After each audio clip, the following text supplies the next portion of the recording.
just want to say I've been a huge fan since you held the boombox outside of a window, making stalking look romantic. There you go. I have a question about this Utopia. It's an amazing series. Your character, Dr. Kevin Christie, I want to know what it is about this character that is interesting to you. Tell me a little bit about him. Is he a bad guy? Is he a good guy?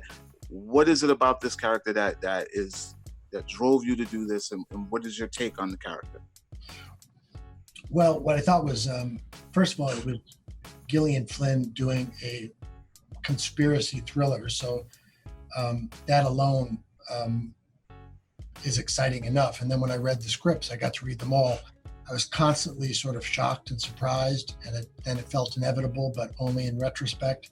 So it was really sophisticated, cool writing, and a really intense, wild world that she created. And one thing that I think is great about the piece is that whoever if you think you have the characters pegged in the first couple episodes, the next episode, it's all going to be flipped on its head, and up is going to be down and black is going to be white, and that keeps going on. And even when you think you have this thing pegged on by the 7th episode, what happens in the 8th episode, you end up going down a different rabbit hole and you're looking at a different Cheshire cat. So it's very hard to pull off that kind of writing, that kind of architecture. And I would say, Gillian is kind of a master at that. And Kevin Christie is one of these guys that we know now, which is a guy who wakes up and he's a biotech visionary. He's got his hands in big pharma, medicine, patents, vaccines, alternative food stuff. He's into green energy. So he's one of these guys that, we see a lot of these days. And I think the definition of who's a good guy and who's a bad guy in this piece gets put into a centrifuge.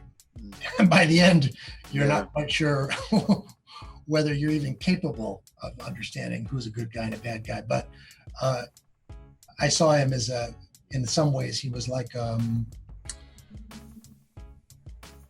biotech TED Talk version of Willy Wonka. As fucked up as that sounds, that's how fucked up. Yeah, I mean, he's a very complex character, and he keeps you engaged. And I just want to commend you on bringing that character to life the way you did. I want to thank you for taking the time to speak. And I can't wait to see the final episode of this thing, because it's pretty wild. Like I would tell you what it is, but you wouldn't believe it. I mean, it's pretty wild. Thank you again, John. Thank you, sir. What's up, everyone? Hope you enjoyed the clip. Come back around for more interviews, trailers, and pop culture everything. And don't forget to subscribe, like, comment, and share below.